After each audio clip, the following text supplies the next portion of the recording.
syahr Ramadan alladzi unzila fihi al-Quran. Bulan Ramadan ini diturunkan dalamnya Quran. Begitu juga inna anzalnahu fi lailatin mubarakah. Diturunkan Al-Quran ini pada malam yang diberkati, ya, dalam bulan Ramadan. Assalamualaikum warahmatullahi taala wabarakatuh. Alhamdulillah, kita masih berada dalam bulan Ramadan, dan seperti mana yang kita tahu, Ramadan ini adalah bulan Al-Quran. Bagaimana Allah Subhanahu wa taala berfirman, syahr Ramadan alladzi unzila fihi al-Quran. Bulan Ramadan ini diturunkan dalamnya Quran. Begitu juga inna anzalnahu fi lailatin mubarakah.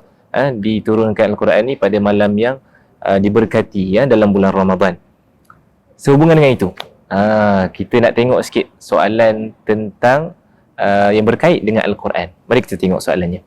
Soalannya ialah, ni soalan moden ni. Soalannya, apakah boleh untuk kita membaca Al-Quran melalui telefon? Melalui handphone lah. Boleh tak baca Quran melalui telefon bimbit kita? Jawapan secara mudahnya, ya, boleh. Ada pahala tak? Ada. Cuma kita tak dapatlah pahala pegang mushaf tu. Al-Quran ni semua benda dia berpahala. Sebab itulah Al-Quran ni dia ada tempat letaknya, dan orang yang orang yang tak bersuci, yang ada datang darah dan sebagainya, tak boleh pegang mushaf tu.